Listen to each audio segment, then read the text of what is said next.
मेरा नाम है मोना और मैं सऊदी अरब में रहती हूँ। आइए देखते हैं मेरा बॉलीवुड जन्मदिन कैसे मनाया गया। तो दोस्तों ये सारी प्लानिंग हुई थी सिर्फ आधे घंटे में। जन्मदिन के एक रात पहले ही मेरी बहन खदीजा और मेरा भाई चले गए नाचते हुए शॉपिंग करने के लिए। सजावट करने के लिए कई सारी चीजें मौजूद थी जिनमें से चूज करना बहुत मुश्किल था और मेरे भाई बहन को समझ ही नहीं आया कि सजावट के लिए कौन सा रंग चूज करें। और दोनों मेरी उम्र गेस करने लगे कि हमारी बहन कितनी बड़ी हो गई होगी। शायद इन्होंने ये नहीं सोचा कि अगर मैं बूढ़ी हो रही हूँ तो ये लोग भी एक एक साल बड़े हो रहे हैं। अब शॉपिंग खत्म हो चुकी है और इनका नेक्स्ट स्टेशन है अरबी मिठाइयों की दुकान। हमारे घर की सारी महिलाओं की यही प्रॉब्लम है, खुशी हो या गम, लाइफ के हर सिचुएशन में सरवाइव करने के लिए खाना सबसे ज्यादा इम्पोर्टेंट है। भले ही जेब फटी हो फिर भी खाना जरूर खरीदेंगे। अगली सुबह मतलब मेरे जन्मदिन से एक दिन पहले मेरी बहन नींद से उठाकर तपतपाती हुई धूप में 10 बजे हमें लेकर चली गई ब्यूटी सैलून। लेकिन इस बार हम मेकअप करवाने के लिए नहीं बल्कि पूरा का पूरा स्किन केयर करवाने के लिए आए थे। अंदर जाते ही हमें सैलून के काले कपड़े दे दिए गए थे, लेकिन हमारी हालतें ऐसी लग रही थी कि रिसेप्शन वाली दीदी हमें बोलती जाओ माई आज छुट्टा नहीं है। हाँ, लेकिन हमें कोई फर्क नहीं पड़ा। आखिर यही तो वो जगह है जहाँ से लड़कियाँ अपनी डेंटिंग पेंटिंग करके निकलती हैं। जाते ही मेरी एक बहन और मेरी माँ बॉडी मसाज करवाने के लिए चली गयी और मैं और मेरी दूसरी बहन आमना आ गए अपने बालों का कलर चूज करने के लिए, जिसमें मेरी बहन को सदियां लग गयी एक कलर चूज करने में, क्योंकि उसे लाइट कलर करवाना था बिना ब्लीच करवाए। लेकिन कोई भी लाइट कलर वक्त के साथ साथ ऑरेंज में बदल जाता है, तो मैंने उसे कहा कि कोई डार्क कलर ही करवाए अपने स्किन टोन के हिसाब से। मेरे लिए बालों का कलर सेलेक्ट करना बहुत आसान था, क्योंकि मैंने जिंदगी में बहुत अजीब और गरीब रंग अपने बालों पर रंगे हैं, कभी मरून कभी लाल तोते की तरह। और एक बार तो मैंने अपने बालों पर मल्टी कलर करके पूरा रेनबो ही बना दिया था, और वो सारे रंग ब्लीच करके अपने असली रंग को उड़ा के करने वाले थे, जिसकी वजह से मेरे सारे बाल जल गए और बहुत ज्यादा रूखे और डैमेज हो गए थे। इसीलिए मैं सिर्फ और सिर्फ बिना ब्लीच के चॉकलेट ब्राउन कलर करना शुरू हो गई। जब तक मैं बालों पर कलर करवा रही थी मेरी बहन आमना ने डिसाइड किया कि वो कलर से पहले मसाज करवा ले, क्योंकि बाद में करवाने से कहीं मसाज ऑयल उसके बालों पर ना लग जाए। अब मेरी बहन खदीजा का मसाज सेशन खत्म हो चुका था और वो आ गई अपना मैनिक्योर और पेडिक्योर करवाने के लिए। लेकिन उसने एटीट्यूड से कहा कि चल पैसा निकाल, कितना तुम लोग मुझसे सलून की फ्री में फेवर्स लोगे। बालों वाली दीदी ने कलर लगा के टोपी पहनाकर मुझे भेज दिया, कहा कि जाओ अपने बाकी के काम पूरे कर लो। मुझे लगा था फिल्मों की तरह मैं गर्ली गर्ली लग रही होंगी, लेकिन मैं तो हेरा फेरी की बाबू राव लग रही थी। गुनगुना पानी भरकर मेरे पैर उसमें डुबो दिए और मुझे एक कुर्सी पर बिठा दिया जिसमें मसाज भी हो रही थी। एक कटोरे में पानी डालकर उसमें कुछ मिलाकर मेरे हाथों को भी डुबो दिया। फिर मैं सोचने लगी कि इससे मेरे हाथों का क्या ही होगा। तब मुझे पता चला कि मेरी अमीर वाली बहन हाथों का मैनिक्योर नहीं बल्कि पूरे हाथों का स्पा करवा रही है। तभी मैंने हाथों वाली दीदी को बोल दिया मुझे भी वो हरा लेप लगाना है जो मेरी बहन अपने हाथों पर लगा रही है। मेरी बहन ये देखकर एटीट्यूड में भैंस की तरह अपना च्युइंगम चबाने लगी, लेकिन उसे ये नहीं पता कि हाथों वाली दीदी को मैंने कहा कि इसके पैसे मेरी बहन ही देगी। फिर मेरी बहन ने फ्री में हम सबको चाय ठंडे की ट्रीट भी दी, जिसे देखकर हमारा डांस निकल गया। उसके बाद उन्होंने क्यूट व्हाइट कलर के सॉक्स दिए ताकि पेडिक्योर के बाद हमारे पैर खराब ना हो जाएं, और साथ में एक फ्री मैनिक्योर पेडिक्योर का किट भी दिया जिसमें उसका सारा सामान उपलब्ध था। अब मेरी ये वाली बहन ने भी अपने बालों का ट्रीटमेंट शुरू कर दिया और उतने में मेरे बालों पर भी रंग चढ़ चुका था। बालों को धोकर और हेयर ड्रायर से सुखाकर मैंने बालों वाली दीदी को कहा कि मुझे मेरी लटों में पर्दा कटिंग चाहिए, जिसे कहते हैं कर्टेन हेयर बैंग्स, क्योंकि हाल ही में मुझे पता चला कि मेरा फेस शेप है लंबा, जिस पर यही हेयर कट सूट करता है।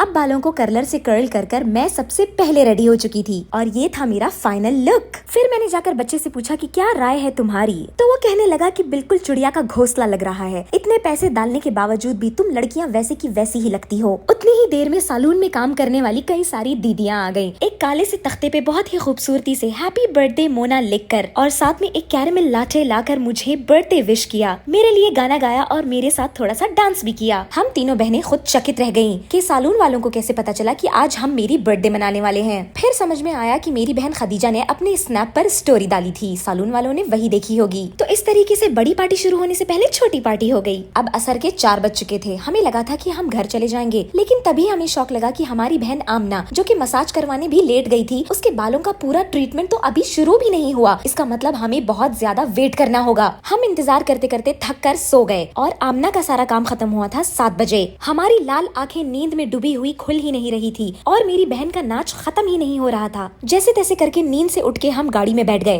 रास्ते में पता चला कि उबर वाले भैया ने तो रास्ता ही खो दिया है। इसका मतलब अब हम घर और ज्यादा देर से पहुंचेंगे और सारे मेहमानों को 10 बजे का वक्त दिया था, मतलब हमारे पास मुश्किल से 2 या 1.5 घंटा है आज के बॉलीवुड थीम के हिसाब से कपड़े पहन के रेडी होने के लिए। घर की बेल बजाई तो भाई ने नाचते हुए दरवाजा खोला और कहा कि सैलून में ही सो जाते, क्योंकि घर में कोई था ही नहीं जो तुम्हारे जन्मदिन की सजावट करता। तो अब बोलो पेंसिल, तेरी जन्मदिन की पार्टी कैंसिल। हमारे फुग्गे वाले भैया ने जल्दी जल्दी से फुग्गे फुला लाकर उन्हें दीवार पर चिपका दिया और तस्वीरें खींचने के लिए बैकग्राउंड भी सजा दिया। लेकिन मेन बलून्स तो लाना ही भूल गए जिसमें हीलियम की हवा भरी जाती है, तो उसे लाने के लिए फुग्गे वाले भैया जल्दी जल्दी से बाजार की तरफ भागे। मेरी बहन आमना 152 सेंटीमीटर की हाइट लेकर अपने से बड़े टेबल को एक कमरे से दूसरे कमरे में शिफ्ट कर रही थी। सब लोग काम की वजह से पागल हो रहे थे। मैंने सोचा इन मूर्तियों की तरह कान मुंह आंख बंद करके सिर्फ रेडी होने में फोकस करूं, लेकिन अब मुझे साफ सफाई को अपने हाथ में ही लेना होगा। साफ सफाई करने के बाद मेरी हालत इतनी खराब हो गई कि मुझे दोबारा नहाना पड़ा। सालून में की गई सारी मेहनत पर पानी फिर गया, पैसा बर्बाद। अब घर के सारे कपड़ों में से चुनकर बॉलीवुड के मशहूर लुक्स क्रिएट करने का वक्त आ गया था। मैं और मेरी बहन आमना इंटरनेट पर देख रहे थे कि कौन सा सबसे आसान लुक क्रिएट कर सकते हैं। मुझे मेरी माँ की जवानी की 2-3 साड़ियाँ मिल गई थी, जिसमें से मैंने गुलाबी रंग की साड़ी चुनी और मैंने कहा कि मैं बनूंगी आलिया भट्ट, रॉकी और रानी की प्रेम कहानी वाली रानी।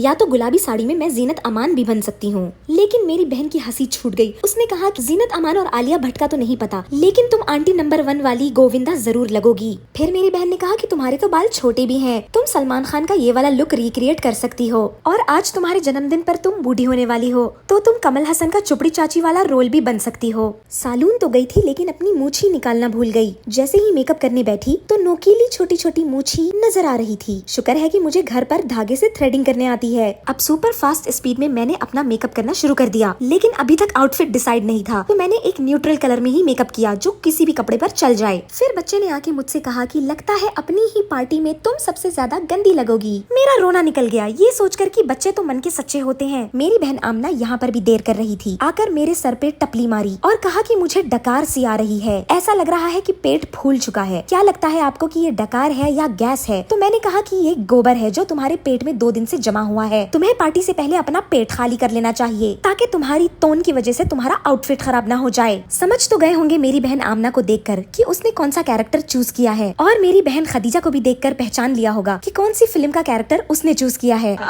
नहीं वीडियो देखो उसकी। अरे मंजूरी का मेरा रोल ले ले रही है। Don't take my role. तुम भूतनी क्यों बनी? Don't take my role. तुम तो गीत बन रही थी ना?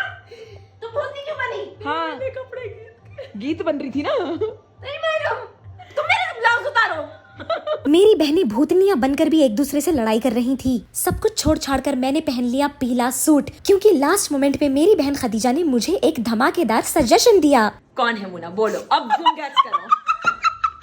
अब तुम गैस करो। कौन हूँ मैं? गैस कीजिए गाइस। शांति प्रिया के साथ उसकी बेटी बनकर आई थी गीत। मैं वही घुसते ही उन्हें बोली कि मैं वही दिख रही। तो चेंज कर लूं मैं कैरेक्टर, गुजारिश की बन जाऊं। अरे नहीं मैं शांति प्रिया बनी हूँ, झूमर का फुग्गा फुलाने वाले भैया बने थे डॉन, और वो मुझे देखकर चकित रह गए। क्या बनी हुई हो अपनी बर्थडे के दिन? क्या ये क्या बनी हुई हो? पहचानो? नहीं पहचानने आ रही। पहचानो? कौन? पहचानो? नहीं पहचानने आ रही। कौन? वो ओम शांति ओम उसकी माँ जो होती है वो? हाँ? नो। कौन? ये कौन है यार? Oh my God, I am so bad at Bollywood, so disappoint नहीं होना तुमने। फोन नीचे करो ना थोड़ा, शक्ल तो दिखाओ अपनी। अच्छा कोई लेटेस्ट मूवी है? लेटेस्ट मूवी कोई कैरेक्टर है बहुत फेमस मीम्स में? मैं बहुत हॉलीवुड पर्सन हूँ, you know. No I am so sorry. कोई वो अमिताभ बच्चन वाली बेगम तो नहीं? अमिताभ बच्चन वाली बेगम। अमिताभ बच्चन की जो बेगम है ना, अमिताभ की नाम नहीं पता मुझे उसका। मेहमान तो आ चुके थे लेकिन अभी तक घर के काम खत्म नहीं हुए थे, तो हम लोगों ने मेहमानों के हॉल में जाकर भी सबसे पूछ लिया कि क्या वो लोग मेरा कैरेक्टर गेस कर सकते हैं। क्या बनी हुए हैं फारूक भाई? अभिषेक की अम्मा।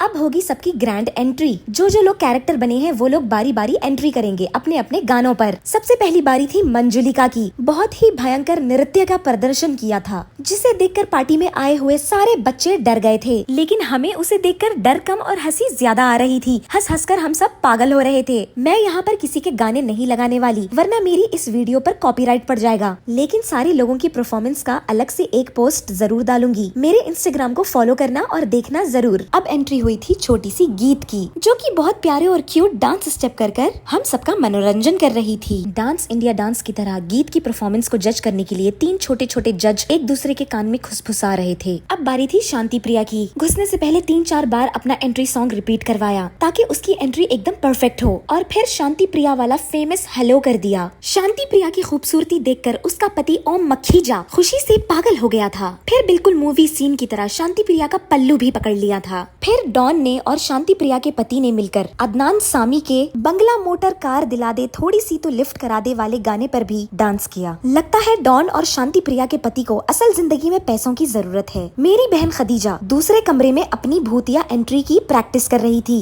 क्योंकि ये सारी पार्टी उसी ने प्लान की थी, तो उसे अपनी एंट्री भी बहुत परफेक्ट चाहिए थी, जिसके लिए लाल लाइट ही जरूरी थी। और वो खुद ही भाग गई लाल लाइट लगाने के लिए ताकि पूरा भूतिया फिल्मी माहौल लगे। अगर आप इसका कैरेक्टर गेस नहीं कर पाए तो ये बनी है 1920 की आधा शर्मा वाला भूत का कैरेक्टर, लेकिन उसके हिसाब से एंट्री का कोई गाना ही नहीं मिल रहा था, तो हमने प्यार तूने क्या किया उर्मिला मातोंडकर का गाना लगा दिया, जिसमें वो एक साइकोपैथ लड़की का रोल निभाती है, जिसमें पहले तो म्यूजिक बहुत सीरियस और भूतिया सी आती है, लेकिन बाद में उसमें डांस वाली म्यूजिक बज जाती है, जिसे सुनकर हमारी भूतनी का भी डांस निकल गया और वो एम्बैरस होके वहाँ से भाग गई ताकि वो दोबारा से अपनी खौफनाक एंट्री करे। अब डिस्कस करने के बाद हमने कृष्णा कॉटेज का सूना सूना लम्हा लम्हा गाना सेलेक्ट किया खदीजा के लिए, क्योंकि वही एक भूतिया गाना है जो खदीजा के इस आउटफिट और लुक पर सूट करेगा। इस भूतनी का ये शानदार परफॉर्मेंस देखकर मंजुलिका भी चकित रह गई और लगता है उस भूतनी ने इस भूतनी से कंपटीशन ले लिया। अब बारी आ गई थी डॉन की एंट्री की, लेकिन डॉन के दोस्तों ने उसके साथ मजाक ही कर दिया, क्राइम मास्टर गोगो की म्यूजिक बजाकर धक्की टिकी धक्की टिकी था मुगैम्बो का भतीजा आया हूँ कुछ तो चुरा कर ले जाऊंगा। लेकिन डॉन ने अपनी धमाकेदार एंट्री मार ही ली। Ten ten ten ten ten ten ten ten ten ten ten ten full black outfit, काले चश्मे, पुलिस सायरन वाली चमकती हुई लाइट इफेक्ट और धुएं के साथ एंट्री बिल्कुल धमाकेदार लग रही थी, बिल्कुल किसी फिल्मी सीन या स्टेज शो वाली फील आ रही थी। फिर मंजुलिका ने डॉन को एक कपटी और निर्दय महाराजा समझकर अपना भयानक नृत्य दिखाकर डराने की कोशिश की। शायद वो अपने प्रेमी के हत्या का बदला लेना चाहती थी और डॉन ने भी अपनी नकली प्लास्टिक की पिस्तौल से उस पर गोलियां चलाने की कोशिश की। अब मेरे भाई की बारी थी। ये घर में छोटा है, इसीलिए किसी भी प्लान में इसे कोई शामिल नहीं करता। इसे हर बात आखिरी मोमेंट पर ही पता चलती है, इसीलिए मेहमानों के आने के आधा घंटा पहले ही इसे पता चला कि आज सबको बॉलीवुड कैरेक्टर बनना है। हमें लगा था कि ये हमेशा की तरह हमारे किसी भी प्लान में शामिल नहीं होना चाहेगा, क्योंकि जल्दी में और सिंपल लुक क्रिएट करने के लिए हम इसे कोई मिल गया का जादू बनाने वाले थे। लेकिन चौक तो हम सब गए जब इसने कहा कि मैं बनूंगा योयो हनी सिंह, और हम उससे पूछने लगे कि हनी सिंह के कौन से ऐसे कपड़े हैं जो तुम्हारे पास उपलब्ध हैं। तभी मेरे भाई ने पूरा ब्लैक आउटफिट ही पहन लिया। तो बताइएगा कि हनी सिंह ने ये वाले कपड़े कब पहने थे। फिर पार्टी विद द भूतनाथ गाना बजाकर दोनों भूतनी बहनों ने साथ में डांस किया, क्योंकि इस गाने में हनी सिंह भी था और भूत भी थे। अब बारी आ गई थी मेरी, जिसका जन्मदिन है। मैं अब इसमें ओरिजिनल वॉइस रखूंगी ताकि आप लोग देखें कि मेरी एंट्री कैसी थी, क्योंकि मेरी एंट्री में कोई गाना नहीं लगने वाला था, बल्कि डायलॉग्स ही थे।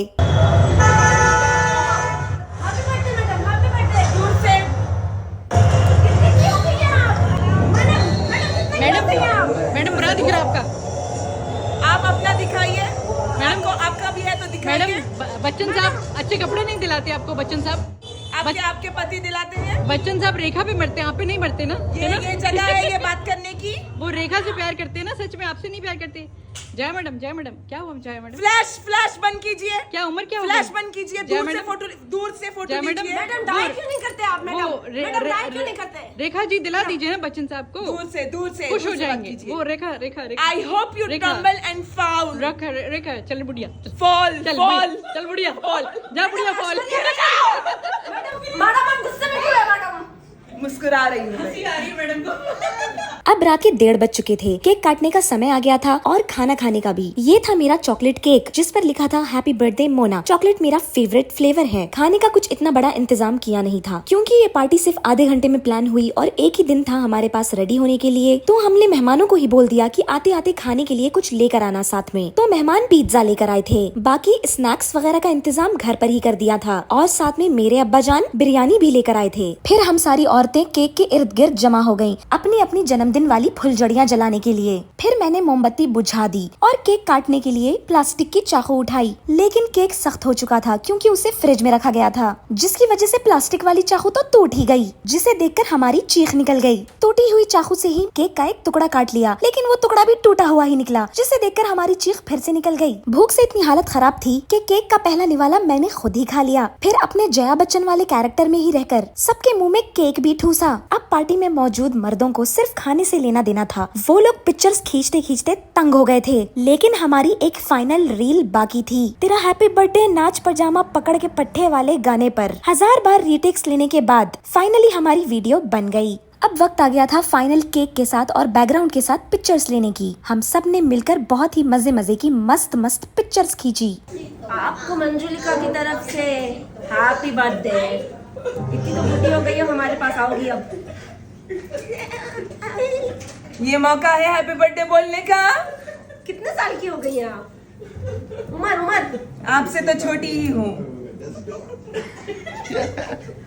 हमारे छोटे भाई की हाइट माशाल्लाह से लंबी होती ही जा रही थी। यहाँ पे मेरी बहन खदीजा ने मुझे एक हेयर बैंड पहना दिया जिस पर हैप्पी बर्थडे लिखा हुआ था। अब मैंने अपना लुक नॉर्मल कर लिया और अपने जया बच्चन वाले कैरेक्टर से बाहर आ गई, क्योंकि अब बारी थी तोहफे बटोरने की। पहले तोहफे में मिला गोडॉक्स का RGB मिनी LED लाइट, जो कि मैं अपने बैग में रखकर कहीं भी लेके जा सकती हूँ मोबाइल से शूट करने के वक्त। उतने में ही मेरी बहन ने इशारा करके मुझे मेरे दूसरे तोहफे के बारे में बताया। तो आइए देखिए मेरे साथ कि मेरी बहनों ने मेरे लिए क्या तोहफा चूज किया है। प्यारा सा पर्पल कलर का डब्बा था, क्योंकि हम सब का फैमिली में एक ही फेवरेट कलर है, सबको पर्पल कलर ही पसंद है। डब्बा खोला तो डब्बे के अंदर और एक छोटा डब्बा निकला और उस छोटे डब्बे के अंदर और एक छोटा डब्बा निकला। मुझे लगता है इसके अंदर कोई ज्वेलरी है, शायद हाथ में पहनने वाली घड़ी। लेकिन डब्बे के अंदर से जो निकला उसे देखकर मैं दंग रह गई। मुझे बहुत ही बड़ा शौक मिला, लेकिन खुशी वाला, क्योंकि पिछले 4 सालों से मैं आईफोन के एक ही मॉडल पर अटकी हुई थी। लेकिन एक ही झटके में मेरी बहनों ने मेरे मोबाइल को इतना अपग्रेड कर दिया, एप्पल आईफोन का लेटेस्ट वर्जन मुझे तोहफे में देकर। आहा, कितनी खुशी होती है जब नया मोबाइल ऑन करो पहली बार और उसके अंदर के नए नए फीचर्स को डिस्कवर करो। अब शांति प्रिया का पति ओम मखीजा मुझे गुस्से से घूरे जा रहा था, क्योंकि उसके पेट में चूहे दौड़ रहे थे भूख से और हमारी यहाँ पर पार्टी ही खत्म नहीं हो रही थी। पिज्जा भी पूरा ठंडा हो चुका था और माइक्रोवेव में रखकर गर्म करने में हम सबको सुस्ती आ रही थी। लेकिन अल्लाह का शुक्र है कि अम्मी और अब्बा ने बिरयानी को सेफ साइड पे रखा था। उन्होंने बिरयानी को भगोने में गर्म कर सबको सर्व भी कर दिया और सारे मेहमान अब बैठकर बिरयानी के मजे ले रहे थे और सबका गुस्से वाला मूड भी ठीक हो गया था। शांति प्रिया ने डॉन और मंजुलिका से अपनी सोलो फोटोशूट भी करवाई, अपना पर्सनल फोटोग्राफर बना के। अब तो सबकी हालत खराब हो गई थी। मंजुलिका भी नाच नाच कर थक चुकी थी। 1920 की फिल्म वाली भूतनी ने भी अपने कपड़े बदल लिए। नॉर्मल कपड़े पहनकर वो बहुत ही प्यारी लग रही थी, या लगता है जहर मिलाकर सबको सऊदी कहवा पिला रही थी। अब बारी आई फैमिली गेम्स खेलने की। एक रस्सी लेकर बड़ा सा सर्कल बनाया, इन बोलने पर अंदर जाना था, आउट बोलने पर बाहर आना था। ये गेम बच्चों ने भी खेला और इसके अलावा green light red light squid game वाला भी गेम खेला और ऐसे ही अल्हम्दुलिल्लाह से हमारी दावत की रात खत्म हो चुकी। इसके बाद सब अपने अपने घर गए, फजर की नमाज पढ़ी और सो गए। अगर आप चाहते हैं कि मैं आपके लिए ऐसी ही मजे मजे की कहानियाँ बनाती रहूं तो लाइक शेयर सब्सक्राइब कमेंट और फॉलो जरूर करना।